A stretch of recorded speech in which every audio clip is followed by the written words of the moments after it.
Aiwa, ndichida kutendai muri yeZimbabwe nekuda kwesapoti yese yamunotipa pano paSaint TV.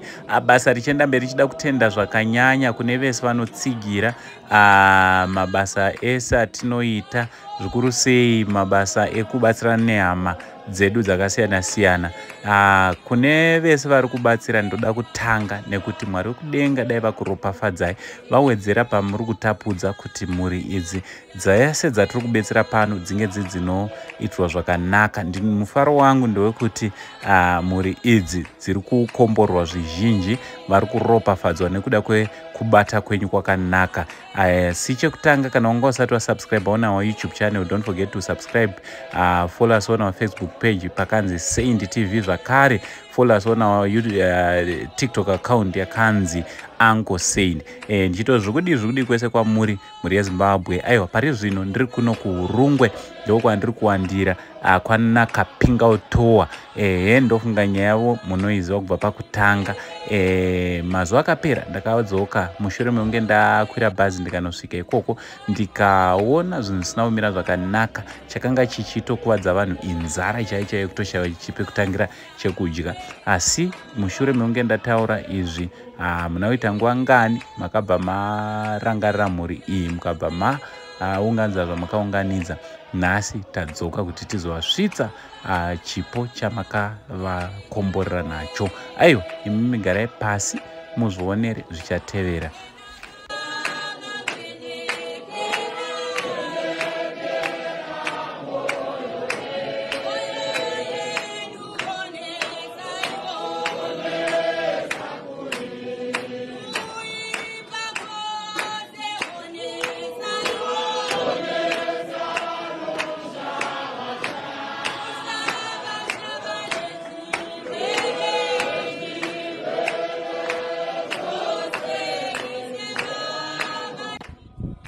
Aiwa, ndina kutendai muri yeZimbabwe nekuda kwesapoti yese yamunotipa pano paSaint TV. Aiwa, mazuva akapera takauya tikachema kwamuri kuti chimiro chiri kunoko hachina kumira zvakanaka. Imimi mukawanikwa muri munoresponda. Tida kungoramba tichitenda. Tiri kuno kuHurungwe kuTrokiadza. Trokiadza kana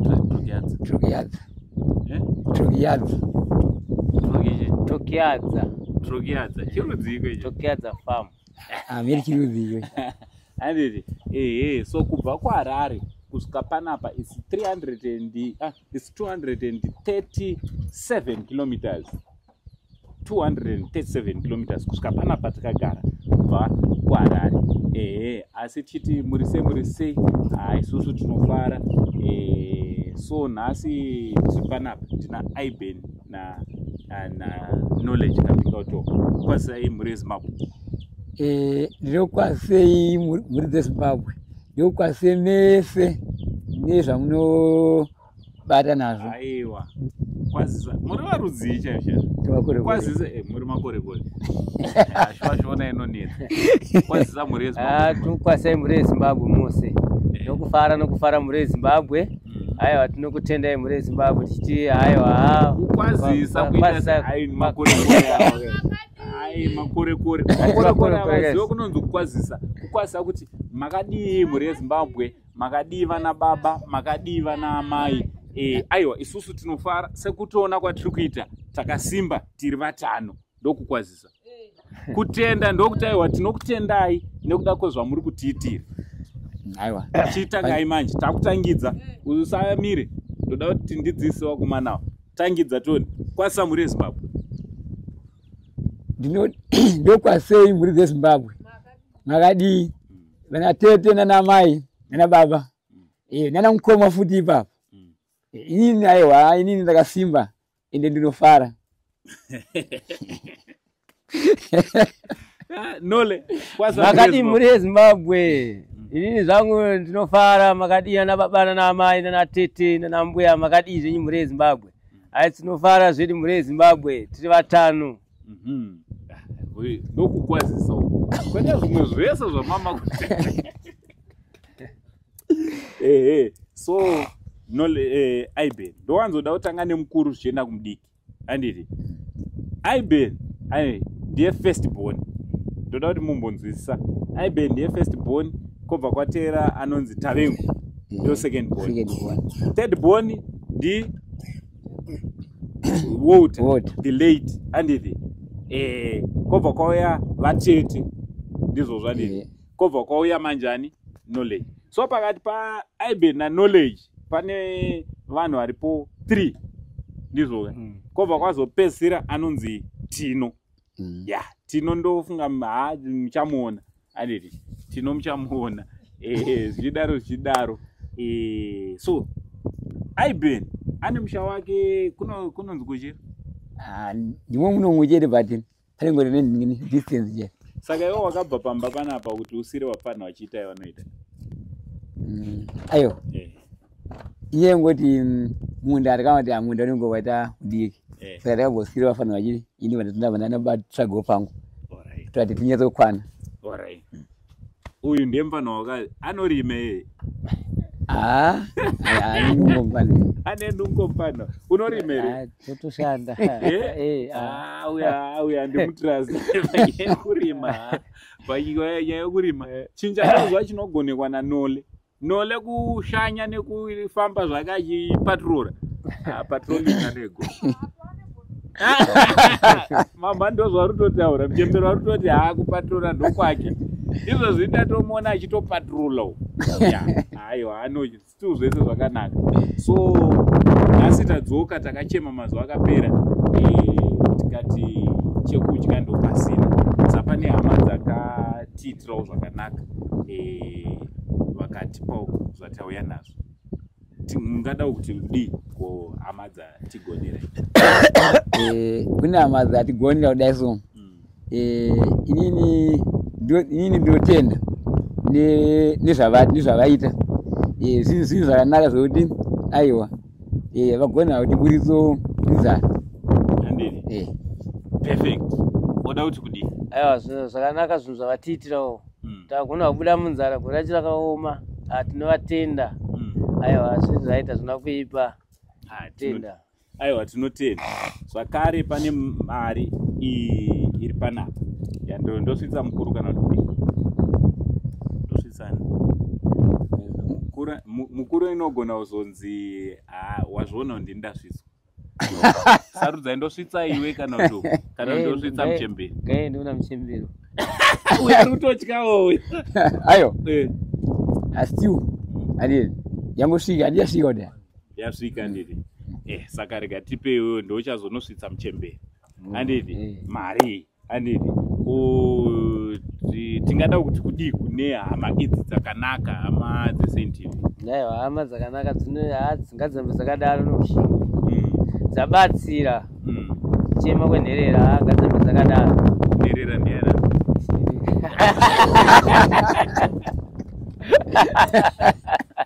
iwo wakambona nherera ine ndebwe ndazviramba pekuti nherera musapateerera hakuna nherera yakadai Nole kwai nherera ine 30 chakuti yezo wakamboiona nherera ishanda naye so iwe chimbotiudzai Iben project yako yeuchiya chimukoko chinomboita mari mukoko manje wa private anyanzoziva because afanda anyanzoona panetengesa chibvunzo riita mari saka wanga uchida mukoko mingani bye ndikuti mukoko yandiri ikatoka na 4-500 zvokuti pandinomoro ndoni vabudisa mabhaketi kana 2 because kana wati kurei wani mundifanira kutanga ndi 2 mabhaketi saka uruti kana ukaita 5 mikoko unenge une 10 mabhaketi bhaketi unongonoita mari irenyi rewi vasana mbotengesa zvangu ndinoti ndinotena magrade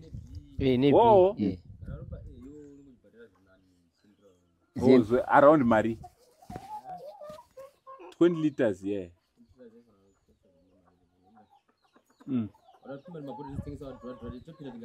topinda toita $2 zvokuma $30 saka pane mari yakanaka handiti saka kuti mukoko wanuka kupa $60 apa kuti dziite uchi dzinoita mwedzi mingani? Kana zezoti kana dzidirira mvura niwezi pahufu anirika pane pamwedzi ukamora otherwise pamwedzi wechituwa cho niwadzimora futi every 2 months chidaro. Saka unenge une mari yakanaka hauzochione steri. Aiwa kana nawe inobva yapera mbija handiti ndatova interested ko tikakumbira 300 tingatadzotenga zvimaningi zvimukoko neupfu hwachona. Upfu tikesingogesa handisati yegesa chibage ichochi aiwa zvebusiness ngazvisiyane nechekudya. Muriona munhu akuda kutopa nyuchi chibage chega. Business ngazvisiyane nechi. Saka I think tikawana 300 ka tokwanisa kutoita zvimukoko zvedu zviya zviyandeti nechibage chachona. Then tibada fatira mukoko iyoyi manje. Tibada tatenga ni waski yaje kuti tikatozorera. Zvatasi zatanga kutopinda. Satongoti 300 350. Zvinebuda. Totomborera nyuchi. So vada kusupporta project ya IBAN munongobatana nesu and then totosupporta chi project ya IBAN yenyuchi. Yo unoita zvenyuchi here kana? Unoita zvechi? Toita zvimadrama chaizvo. Acting unoda kuita zvekuacta chete. Alright. Toda zveacta chete. Saka uri kudei pakuacta? Ndakanaona zvinotisimudzira chete pakuacta kwedu kwanenge tichiitawo. Saka wakatomboacta? Handisati ndatombo uyadaurwa 35 years asati aacta but ari kuti ada kutanga kuacta kuchechi zvedu. Uchiri nemakore mangani? Mai manje baba. Saka tichamboona zvamunoita, tichambozoona zvaanoita zvachona mazuva mashoma iwawo tione zvinoita sei. Asi IBAN ari kuti ada kuchengeta nyuchi. Akatotanga kare anotone nemukoko 3 yenyuchi. Imwe iri kuno. Imwe iri kuno. Yanga iri kuno? Imwe yacho. Ipetanga ndakamboisa kuno. Pete ndoni nyuchi basi. Mwoyo wa basi ngova uchechi mara. Uya arito makadi. Makadi henyu. Tinofara makasimbe. Tikasimba tinofara makadi muri yeZimbabwe. Chokwadi. Chekutanga mama muri yeZimbabwe ingada kutanga kuziva kuti mama ndii munonzi mai ani uye ana IBAN chiche. Ana IBAN ndinenzi amai Kapenga Towa. Ana IBAN vana vangu. Alright. Mungatsanangura kuti vana makabereka vana vangani? Ndakabereka vana 7. Alright. Wekutanga ndiani kusvika kupedzisira? Wekutanga tongoti ndiri IBAN. Kuchiuya Tavengwa. Kuchiuya Muchakabvu. Anonzani ndiye Ota? Anonzi Bernard. Bernard? Kwete Ota? Ota, ndati pachitupa pana Bernard. Alright. Kuchizoya Mfebi. Alright. Kuchizoya Knowledge. Kuchizoya Tino. Alright. Mungada kutitsanangura kuti pamakabereka vanava vanhu vaiti kudii? Vanhu ndichibereka vanava vanhu vaiti ndabereka masope. Hazvina kuita challenge here panguva yacho? Pakamboita noisy. Alright. Chinzi vabereka masope kuti zvoda hakuna. Makazoikunda sei noisy? Kunda kwemuyedze kunyara. Alright. Makangokunda nekunyarara. Hamuna kuteerera zvaitaura. Ivo vana pavaikura havana kusanganawo here nemiyedzi kuti pavafamba? Aiwa, vakura miyedzi vakazosangana nayo apapai. Yaiva miyedzi yekunzi mimi akomana miende munotsvaga munda yenyu mutsvage munda yekugara hamuna munda pana. Alright. Zvazvatowo zvagara zvinosanganikwa nazvo zvepekugara handiti?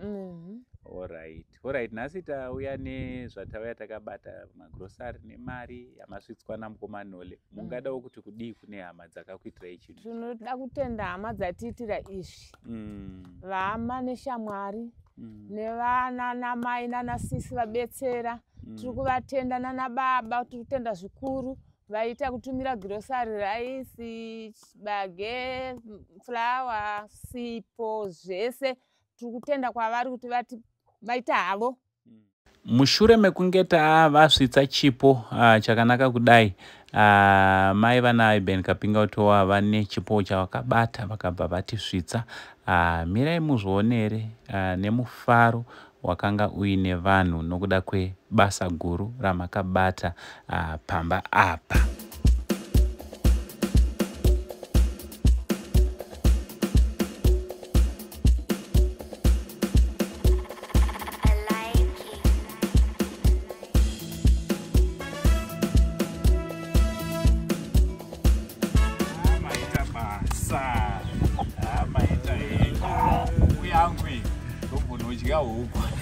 Nyemu. Uke yangu hii.